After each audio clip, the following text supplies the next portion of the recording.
అందరికీ నమస్కారం. Welcome to our channel.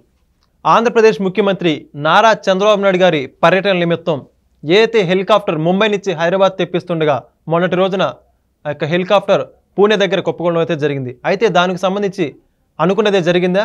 మొన్నటి రోజున చర్చించుకునే విధంగా వాస్తవాలు బయటకు రావడం అయితే జరిగింది.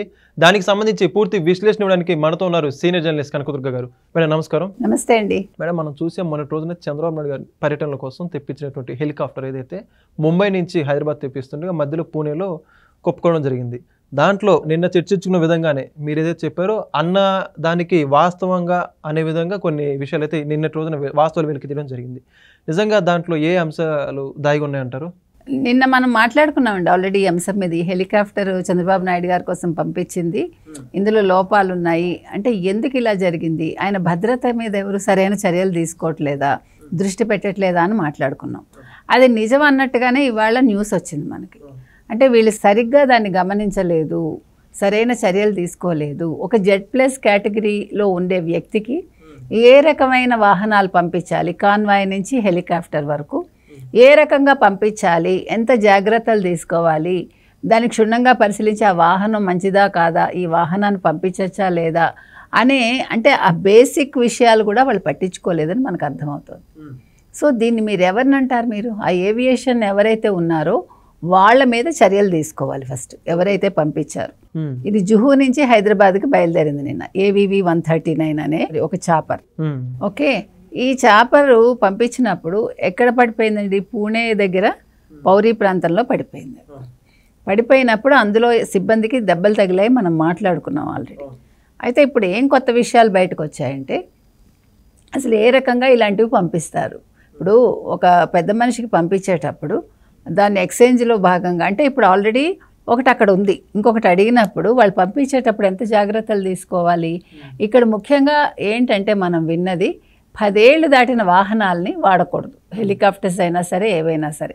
అంటే భద్రతా చర్యల దృష్ట్యా ఒకటే కాదు, ఇప్పుడు ఒక వాహనానికి ఇంత లైఫ్ టైం అని ఉంటుంది కదా. అవును, ఇప్పుడు మనిషికి ఎట్లా ఉంటుందో అట్లా వాటికి కూడా ఉంటుంది కదా. 15 ఏళ్ళు దాటితే వాహనాలు వాడకూడదు అనేది మనకు తెలుసు. రోడ్డు మీద వెళ్ళకూడదు, బికాజ్ పొల్యూషన్ వస్తుంది, పొగ ఎక్కువ వస్తుంది, ఆ వాహనాలు ఇబ్బంది పెడతాయి, ప్రజలు కూడా ఇబ్బంది పడతారు, జనరల్గా మనకు తెలిసిన విషయం. అలాగే ఒక కారుకు కూడా 10 years or 15 years దానికి ఒక లైఫ్ స్పాన్ ఉంటుంది. అదేవిధంగా ఈరోజు ఈ హెలికాప్టర్ ఏదైతే వీళ్ళు పంపించారో AVV 139 ఇది 16 ఏళ్ళు అయిపోయిందట.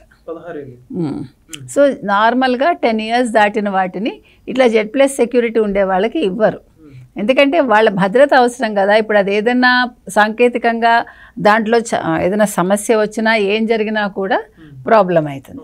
మీరు గతంలో చూసుకుంటే మనకి చాలా హెలికాప్టర్ అంటే ఇలాగ అది చాపర్ కావచ్చు, మరొకటి కావచ్చు, చాలా ప్రమాదాలు జరిగాయి.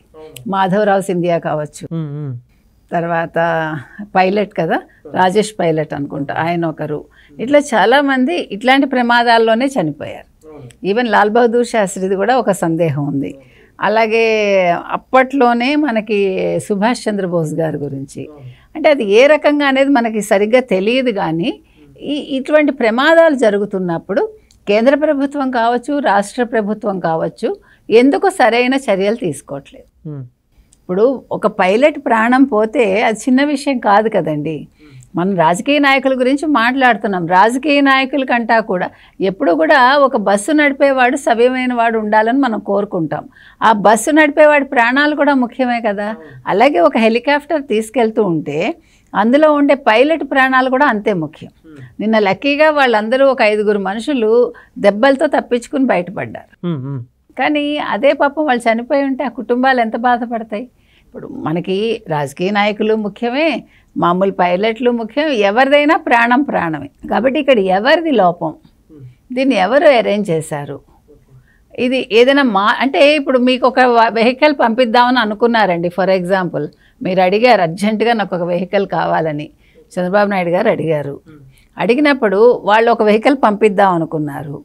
దాంట్లో ఏదైనా కుట్రకోణం ఉందా, దాన్ని ఎవడైనా కాదు అది పంపించండి అని వాళ్ళు స్వప్రయోజనాలు ఏమైనా చూసుకున్నారా, దీని వెనకాల వైసీపీ ఉందా, లేకపోతే ఎవరున్నారు, అవన్నీ కూడా అంటే ఒక సందేహం వచ్చినప్పుడు ఇప్పుడు మనం ప్రతి ఒక్కటి అదే దృష్టితో చూడాలి. ఇప్పుడు ఒక పెద్దది ఏదో ఒక ఇన్సిడెంట్ జరుగుతుందండి. ఇప్పుడు రాజీవ్ గాంధీ గారి హత్య జరిగింది. జరిగినప్పుడు ఎవరికీ తెలియదు కదా, ఒక ఆయన షూని బట్టి ఓకే ఆయన చనిపోయారని గుర్తించారు అంతే. అంటే మనిషి అసలు శరీరమే దొరకలేదు. కానీ ఎవరు చేశారు, ఎందుకు చేశారు, అసలు ఎన్ని కథనాలంటే అప్పుడు అసలు మీరు అప్పుడు పుట్టు కూడా ఉండరు. అంటే నేను అనేది అలా ఉంటుంది. ఒక కుట్ర జరిగినప్పుడు దాన్ని ఏ రకంగా చేసి ఉండొచ్చు అనేది అది దొరికే వరకు మనకి ఆ విషయాలు తేటతల్లమయ్యే వరకు 100 రకాల స్టోరీలు వస్తాయి, 100 రకాల ఆలోచనలు వస్తాయి, కొత్త కొత్త మార్గాల్లో దాని గురించి అంటే వెతుకులాట మొదలవుతుంది. సో ఇవాళ కూడా ఇది చూడ్డానికి చాలా చిన్న విషయమే, దాందే ఉంది. ఒక హెలికాప్టర్ ఆయన అడిగారు, పంపించారు, కూలిపోయింది. But that is not the thing. ఇక్కడ ఏంటంటే విషయం, ఒక రాష్ట్ర ముఖ్యమంత్రి ఆయన Z+ కేటగిరీలో ఉన్నారు, ఆయనకి థ్రెట్ ఉంది. అటువంటి మనిషికి ఒక వాహనం పంపించేటప్పుడు అది హెలికాప్టర్ అయినా ఏదైనా సరే వాళ్ళు ఎన్ని జాగ్రత్తలు తీసుకోవాలి అనేది ఇక్కడ ముఖ్యం మనకి, అవునా కదా? సో అక్కడ ఎక్కడ ఫెయిల్ అయ్యారు వీళ్ళందరూ? దీన్ని అసలు ఎవరు మానిటర్ చేశారు? అది రాష్ట్ర ప్రభుత్వం తరఫున ఎవరు చేశారు? తర్వాత మహారాష్ట్ర ముంబైలో అక్కడ ఎవరు మానిటర్ చేశారు? ఏవియేషన్ డిపార్ట్మెంటే చేసిందా, లేదు ఏవియేషన్ డిపార్ట్మెంట్ తరఫున వేరే ఎవరైనా చేశారా? ఇవన్నీ కూడా వెలికి రావాలి. ఇప్పుడు ఇంకొక పెద్ద సందేహం ఏంటంటే మనకి, ఇప్పుడు మీరు ఏ శాఖ తీసుకోండి ఆంధ్రప్రదేశ్లో, ఆ శాఖల్లో ఇప్పుడు ఎంతోమంది వైసీపీ సానుభూతి పరులు ఉన్నారు. ఇంకా మీకేంటంటే ఆ పైనుంచి కింద వరకు, లేకపోతే కింద నుంచి పై వరకు వాళ్ళు ఇంకా అదేమంటారు కృతజ్ఞతతో ఉన్నారు. వైసీపీ ప్రభుత్వం నుంచి ఆ తిన్న తిండికో వాటేవో, లేకపోతే అభిమానమో పార్టీ మీద, లేకపోతే కులాభిమానమో మనకి ఏది తెలియదు. బట్ ఏది ఏమైనా కూడా ఇంకా వాళ్ళల్లో ఆ వైసీపీ మీద అభిమానం పోవట్లా. వాళ్ళు ఇంకా ఫేవర్లు చేస్తున్నారు. మనం చూసాం పెద్దిరెడ్డికి ఏ రకంగా జరిగింది. నిన్న రవికిరణ్ డిఐజీ గారు కావచ్చు, లేకపోతే నిన్నను అదేంటది ఇంకొక స్కామ్ బయటపడింది, అందులో కూడా క్లీన్ చిట్ తోటి పెద్దిరెడ్డి బయటకు వచ్చాడు. సో ఇవన్నీ కూడా చూస్తూ ఉంటే ఇంకా అంటే ఈ తెలుగుదేశం కూటమి ప్రభుత్వం ఏదైతే ఉందో వీళ్ళు పెడుతున్న దృష్టి సరిపోదు. వీళ్ళకి ఇది ఇంద్రుడిలాగా ఒళ్ళంతా కళ్ళు ఉండాలి ఇప్పుడు, లేకపోతే కనుక్కోలేరండి. మనం మోసం చేయటం చాలా తేలికైన పని తెలుసా మీకు? ఆ మోసాన్ని కనుక్కోవటం చాలా కష్టం. మనం అనుకుంటాం ఇలా జరిగి ఉండొచ్చు అని చాలా క్యాజువల్గా అంటాం. బట్ దాన్ని మనం కరెక్ట్గా మీరు ఎట్లా వెళ్ళాలంటే, ఒక విషయాన్ని మనం వెనక్కి వెళ్ళి తెలుసుకోవాలంటే, అది రూట్కి వెళ్ళాలి అంటే మీకు చాలా షార్ప్ మైండ్ ఉండాలి, మీకు షార్ప్ ఐజ్ ఉండాలి. సో ఇక్కడ అది జరగట్లేదని నా ఉద్దేశం.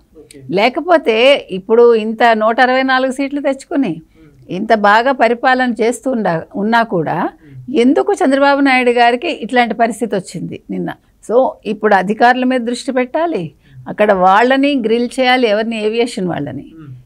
సో ఇది ఎక్కడా కూడా ల్యాబ్స్ అనేది ఎక్కడ జరిగింది అనేది బయటికి రావాలండి. సో మనం నిన్న ఏదైతే మాట్లాడామో అది ఇవాళ నిజమని తెలుస్తోంది మనకి. ఇదేం చిన్న విషయం కాదు. ఒక మనిషి ప్రాణాలు, చంద్రబాబు నాయుడు గారి ప్రాణం అనేది ఇప్పుడు రాష్ట్రం అంతా ముఖ్యం, అదేవిధంగా ప్రజలందరికీ, తెలుగు వాళ్ళందరికీ ముఖ్యమే. బికాజ్ ఆయన లాంటి వ్యక్తి మళ్ళా పుట్టడం కష్టం కదా. సో మనం ఇప్పుడు ఒక నిధిలాగా ఆయన కాపాడుకోవాలి నన్ను అడిగితే.